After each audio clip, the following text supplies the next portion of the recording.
والصلاة والسلام على سيد المرسلين محمد وآله وأصحابه أجمعين. أما بعد، فقد قال الله تبارك وتعالى: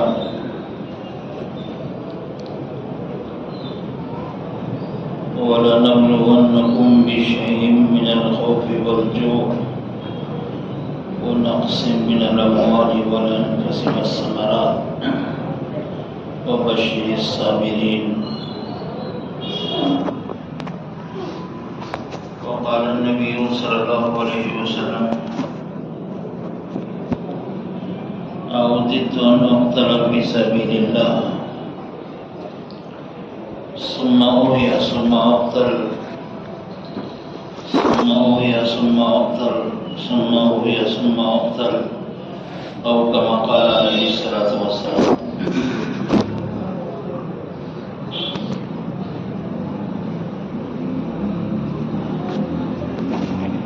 بزرگان محترم،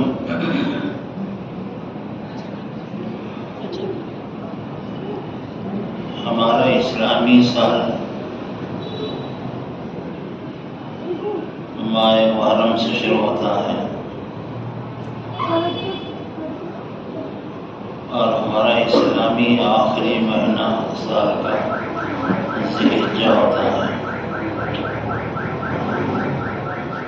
اور اتفاق فرق بتائے سمجھیے یا حسن اتفاق، دونوں مہینوں کی تاریخ شہادت سے بھری ہوئی ہے.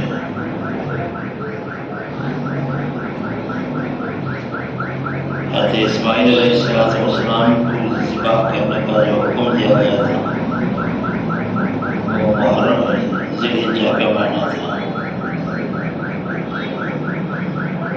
اور یہ اتفاق کی بات ہے سیدنا حسین رضی اللہ تعالیٰ عنہ کی شہادت عاشورے کے دن 10 محرم میں ہوئی. اور یہ بات ہم اپنے ذہن سے نکالیں، عاشوری کی فضیلت جو ہے حضرت حسین کی شہادت سے جڑی ہوئی ہے، ایسا قطعاً نہیں ہے.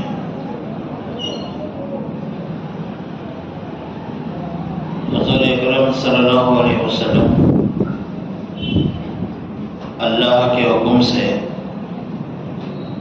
مکہ مکرمہ کو چھوڑنا پڑا اور آپ نے ہجرت کی، اور آپ نے مدینہ منورہ میں قیام فرمایا.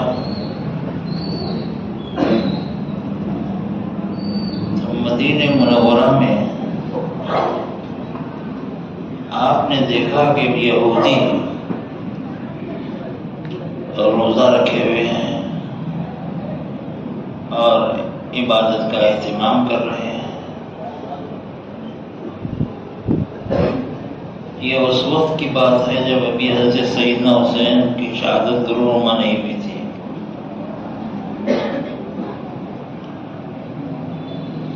تو نبی کریم صلی اللہ علیہ وسلم نے دریافت فرمایا کہ یہ کیسا روزہ ہے تم لوگ رکھ رہے ہو؟ تو یہودیوں نے کہا کہ یہ روزہ ہم بنی اسرائیل پر، حضرت موسیٰ پر جس دن فرعون سے نجات ملی تھی اس خوشی میں ہم روزہ رکھتے ہیں، وہ یاد میں ہم روزہ رکھتے ہیں. فرعون خدائی کا دعویٰ کرنے والا، حضرت موسیٰ علیہ السلام ایک خدا کی دعوت دینے والے، حضرت موسیٰ کو ماننے والے لوگ قبطی کہلاتے، اور حضرت موسیٰ کے خلاف جو بادشاہ وقت فرعون کے ساتھ تھے ان کو بنی اسرائیل کہا جاتا ہے.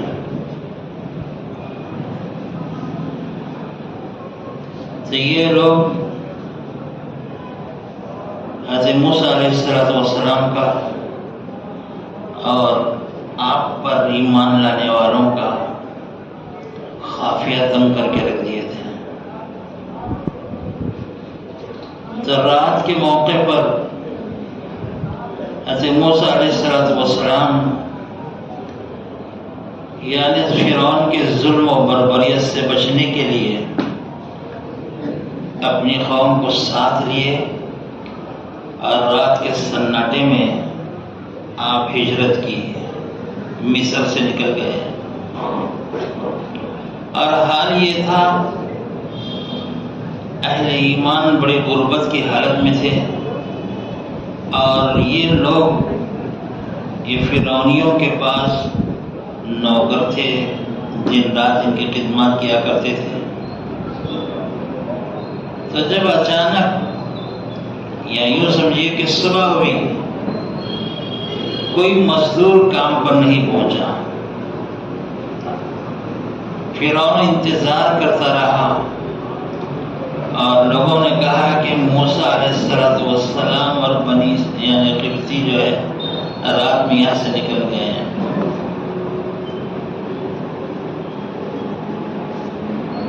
تو فرعون کو غصہ آیا، کہا کہ پکڑو ان کو گرفتار کرو۔ اب ان کا تعاقب کیا تو حضرت موسیٰ علیہ السلام رات میں نکلے تھے، سامنے بحر نیل تھا، پیچھے سے فرعون کا لشکر جرار تھا۔ حضرت موسیٰ کی قوم نے کہا کہ اے موسیٰ علیہ السلام، آپ تو ہم کو مار دیے، سامنے ٹھاٹے مارتا ہوا سمندر ہے، پیچھے ہر قسم کے ہتھیار سے لیس فوج ہے، فرعون کی طاقت ہے،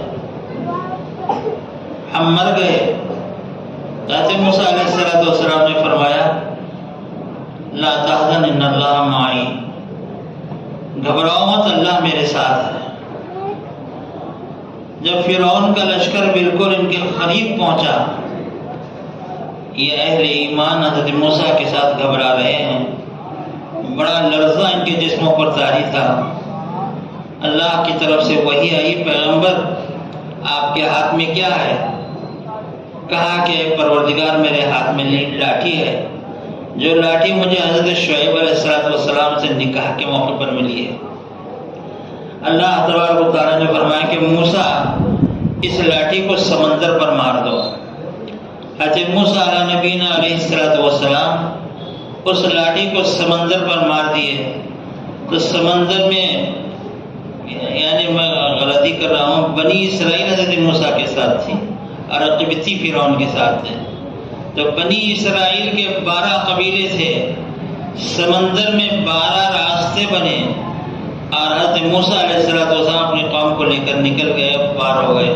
اور آپ کے پار ہونے کے بعد اسی سمندر میں فرعون کو اس کے لشکر جرار کے ساتھ غرق کیا گیا۔ تو وہ قوم نے کہا کہ حضرت حضور اکرم صلی اللہ علیہ وسلم سے ہماری قوم پر اللہ کی خصوصی توجہ تھی، ہم کو ظالم سے نجات ملی، اس کی خوشی میں اس کے یاد میں ہم ہر سال روزہ رہتے ہیں۔ تو رسول اللہ صلی اللہ علیہ وسلم نے فرمایا حضرت موسیٰ کہ تم سے زیادہ حقدار ہم ہیں، ہم بھی روزہ رکھیں گے۔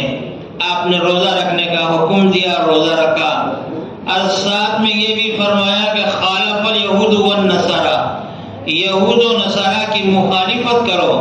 اور یہود و نصارہ کی مخالفت یہ ہے کہ اللہ کے رسول نے فرمایا 9ویں اور 10ویں محرم کو روزہ رکھو، یا 10ویں اور 11ویں محرم کو روزہ رکھو۔ تو روزہ رکھنے کی آپ نے ترغیب دی۔ حضرات صحابہ نے رسول اللہ صلی اللہ علیہ وسلم سے پوچھا کہ اللہ کے رسول یہ روزہ کیا ہے؟ فرمایا کہ روزہ رکھو یعنی تمہارے گناہوں کی تلافی ہے۔ اور اللہ کے رسول نے رمضان مبارک کے بعد کسی روزے کی ترغیب دی ہے تو محرم کے روزے کی ترغیب دی ہے، عاشورے کی روزے کی ترغیب دی ہے۔ اور آپ نے یہ فرمایا کہ میں آئندہ سال ہم لوگ یعنی 2 روزے رکھیں گے، 1 روزہ نہیں رکھیں گے، لیکن آئندہ سال کے آنے سے پہلے آپ کا وصال طیبہ ہو گیا اور آپ پردہ فرما گئے، لیکن صحابہ نے اس پر عمل کیا ہے۔ اللہ کے رسول نے یہودیوں کی ہر طرح سے مخالفت کی ہے اور قدم قدم پر داڑھی اور مونچھ کے بارے میں فرمایا داڑھی بڑھاؤ مونچھ گھٹاؤ، اس لیے کہ یہودی مونچھ بڑھاتے ہیں داڑھی گھٹاتے ہیں۔ اللہ کے رسول نے فرمایا تم داڑھی بڑھاؤ اور مونچھ گھٹاؤ، اور ہر طرح آپ نے یہودیوں کی مخالفت کی ہے۔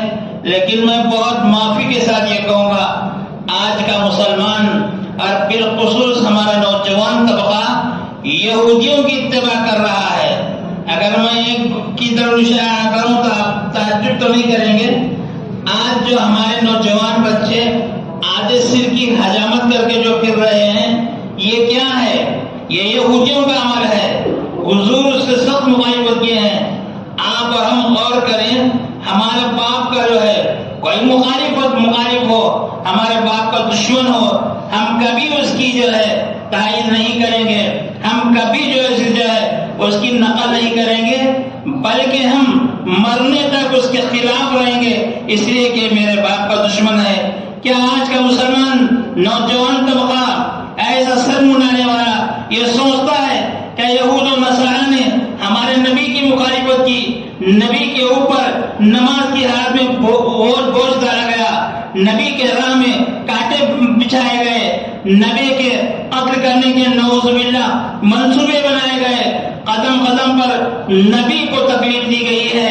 ہمارے نبی کو جو تکلیف دیے ہیں ان دشمنوں کی نقل آج کا مسلمان کرتا ہے۔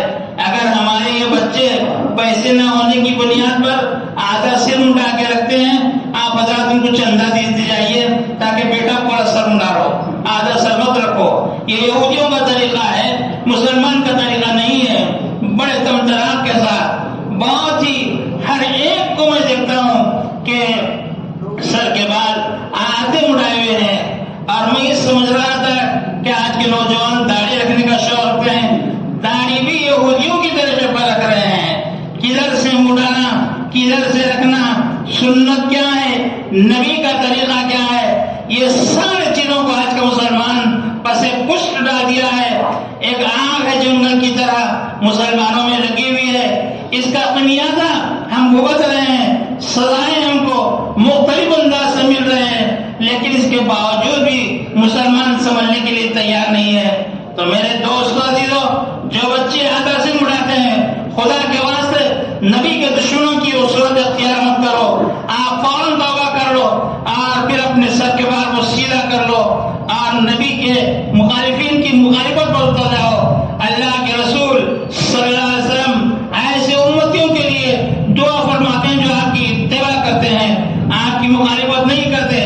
ہم آج تو محبت رسول کے دعوے کرتے ہیں، محبت نبی کے دعوے کرتے ہیں، لیکن ہم جو ہے دشمنان اسلام کی پیروی کرتے ہیں۔ یہی حال ہمارے 10 محرم کا، عاشورہ کا بھی ہے کہ مسلمان یعنی سمجھا ہے یا بلا سمجھا ہے، آپ اور میں یقین مانیے ہمارے گھر میں کسی کا انتقال ہو جائے، کوئی مر جائے، دردناک موت ہو، کربناک موت ہو، بڑے دکھ ہوا ہے اس موت پر، اب کچھ محلے کے لوگ یا کچھ شہر کے لوگ ہلکیاں بجاتے ہوئے ہمارے گھر پر آ رہے ہیں اور یہ کہتے ہیں کہ ہم تمہارے غم میں شریک ہیں، تو صاحب کیا فیصلہ کریں گے؟ انسان عقل مند ہے، یہ دور جاہلوں کا دور نہیں ہے، پڑھے لکھوں کا دور ہے، دماغ سے سوچیے کہ یہ ہمارا مخالف ہے، یہ ہمارا موافق ہے، یہ تو ہمارا مخالف ہے، ہم مخالف کی جگہ اتباع کر رہے ہیں۔ اور آپ یہ بھی یقین مانیے کہ جس وقت سیدنا حسین رضی اللہ عنہ کی شہادت رونما ہوئی تو یہودیوں نے اور ابن شبر نے اور یزیدیوں نے وہاں پر جو موجود تھے آپ کے سر مبارک کو نیزے پر لگایا، جسم سے الگ کیا اور نیزے پر لگا کر تلوار پر خوشی سے ناچ رہے کہ یہ دیکھو ہم نے شہید کیا۔ اور پھر اسی طرح آپ کے جسم مبارک کو 12 گھوڑوں کے ایک روایت کے اعتبار سے، بعض کے 20 کے روایت کے اعتبار سے 20 بڑے بڑے گھوڑوں کو تیار کیا، اس پر لوگوں کو بٹھایا، آپ کی ناچ مبارک پر کھدلا کر اس کو بیزار رضا کیا گیا ہے۔ آپ یقین مانیے اللہ کے رسول کے وہ لاڈلے نواسے تھے، خطبے کے دوران میں بھاگتے آتے تو اللہ کے نبی محبت وہی رحمت للعالمین شافی المذنبین کالی کملی والے آقا جو ہے ان شہزادوں کو اتر کے منبر سے خطبے کے درمیان میں گود میں اٹھا رہے تھے اور پھر اس کے بعد ان کو بٹھا کر آپ خطبہ ارشاد فرماتے. کبھی تو یہ بھی ہوتا آپ نماز پڑھ رہے ہیں سجدے کی حالت میں ہیں, یہ لاڈلے معصوم بچے بھاگتے ہوئے آتے ہیں اللہ کے رسول کی پیٹھ میں مبارک پر بیٹھ جاتے ہیں. اللہ کے رسول اس وقت تک اپنا سجدہ مکمل نہیں کرتے جب تک کہ یہ خود وہاں سے ہٹ کے پھر کھیل میں مشغول نہ ہو جائے. آج کیا ہو رہا ہے مسلمانوں کا, سوچئے یہ شیعوں کا طریقہ ہے. شیعوں کے کئی الفاظ ایسے ہیں ہم اپنے بچپن میں بعض لوگوں کو کہتے ہوئے, عورتوں کو بعض وقت کہتے ہوئے اکثر سنا ہے کہ نعوذ باللہ نقل کفر کفران معاشر. اس اعتبار سے کہہ رہا ہوں بچیوں کو کہتے ہیں مکر عائشہ کرتی تماشا, یعنی ام المومنین حضرت عائشہ رضی اللہ تعالیٰ کی توہین کرتے, صحابہ کی توہین کی جاتی اور ان کو برا بھلا کیا جاتا. اسی طرح رجب کے کنڈے یہ بھی توہین صحابی ہیں. رجب کے کنڈے جو 22 رجب المرجب کو مناتے ہیں اس میں یہ کہتے ہیں امام جعفر صادق رضی اللہ عنہ کا انتقال ہوا تھا. آپ تاریخ اسلام اٹھا کے پڑھیے, نہ انتقال ہوا نہ ان کی پیدائش ہوئی, یعنی بلکہ حضرت امیر معاویہ رضی اللہ عنہ کا انتقال ہوا جو شیعہ ان کے سخت مخالف تھے. اس ان کے انتقال پر میٹھا بنا کر کھائے اور پردوں میں چھپ کے کھائے. اس لیے کسی فاتحہ پر گھر میں پردہ نہیں ہوتا, رجب کے کنڈوں کی فاتحہ پر گھر میں پردہ ہوتا ہے. اور کسی فاتحہ کے کھانے پر ہاتھ باہر دھویا نہیں, اندر نہیں دھویا جاتا, باہر دھویا جاتا ہے. لیکن رجب کے کنڈوں کے کھانے کے لیے ہاتھ بھی اندر دھویا جاتا ہے اور شام تک اس کو مکمل کرنے کی ضرورت چلتی ہے تاکہ وہ دور صحابہ کا دور تھا. اگر صحابہ کو معلوم ہوتا ہے کہ یہ لوگ ایسا کر رہے ہیں, امیر معاویہ کی یعنی انتقال کی خوشی میں ان کی گردنیں اڑائی جاتی تھی. لیکن آج یہ ہم مسلمانوں میں سنیوں کے اندر یعنی بغیر اس کے داخل کیا گیا ہے. اس لیے ان چیزوں سے ہم بچنا چاہیے. اسماعیل شہید رحمۃ اللہ علیہ دہلی میں تھے. دہلی میں بی کے سینک کے نام سے کنڈے بنائے جاتے تھے اور شاہجہاں کے والدہ کو دلی کے عورتوں نے کہا کہ اسماعیل شہید جو ہے, اسماعیل ہو سکتا شہید نہیں ہوئے تھے, اسماعیل بی بی کے سینک سے روکتا ہے. انہوں نے حضرت اسماعیل شہید رحمۃ اللہ کو اپنے دربار میں بلایا اور بلا کر پوچھا کہ بیٹا میں نے سنا ہے کہ تم بی بی کے سینک سے منع کرتے ہیں, یعنی کنڈوں سے منع کرتے ہیں. اسماعیل شہید رحمۃ اللہ فرمایا توبہ توبہ کتنی غلط بات ہے, یہ منہ اور میں بی بی کے سینک سے منع کروں گا, لا حول ولا قوت, میں یہ نہیں کرتا اما جان, بلکہ بی بی کے ابا منع کرتے ہیں. اللہ کے رسول کی وہ حدیث کل بدعت ضلالہ وکل ضلالۃ فی النار پڑھے, فرمایا کہ جو نئی چیز اسلام میں داخل ہوتی ہے دین کے اندر داخل کرتے ہیں تو وہ بدعت ہے. اور اللہ کے رسول نے فرمایا بدعت گمراہی ہے اور گمراہ جہنمی ہے. اس لیے میرے محترم دوستوں بزرگوں, اپنے بچوں کو اپنی عورتوں کو یہ ان کے میلوں میں جانے سے روکیے اور اس پر یعنی بالکل کنٹرول کیجیے. اور دوسرا ہے کہ ان دنوں میں آپ روزہ رکھیے. آج 9ویں محرم تھی, اگر رکھیں تو ٹھیک ہے, کل 10ویں محرم ہے, پرسوں 11ویں محرم ہے, 2 تاریخوں کو روزہ رکھ سکتے ہیں, رکھنا چاہیے. اللہ کے رسول نے اس کی ترغیب دی ہے. دوسرے کاموں سے بچنے کی کوشش کرے. اور بھی یہ بھی فرمایا عاشورے کے دن اپنے بال بچوں پر اپنے اہل و عیال پر دسترخوان کو وسیع کرتے ہیں تاکہ اللہ تبارک و تعالیٰ سال پر آپ کے دسترخوان کو وسیع کرے گا. مگر یہ بات یاد رکھیے, جیسے ہم لوگ ہر اچھائی میں سے برائی نکالنے کی کوشش کرتے ہیں, بولے کہ مولانا کہے ہیں دسترخوان کو وسیع کرو, لہذا چونگے بنا دو, لہذا روڈ بنا دو, لہذا گھوڑے بنا دو. یہ شیعوں کے کھانے ہیں, یہ کھانے کی طبیعت چاہتی ہے. اس محرم کو چھوڑیے, غیر محرم میں یہ چیزیں بنا کے کھائیے. محرم میں دسترخوان کو عام طور پر جو چیزیں کوئی عام دنوں میں کوئی مہمان آتا ہے اس کو کچھ چیزیں زیادہ بنا کر کھلاتے ہیں, یہی حال اپنے اہل و عیال کا کرنا چاہیے. اللہ تعالیٰ آپ کو اور مجھے سنجیدگی کے ساتھ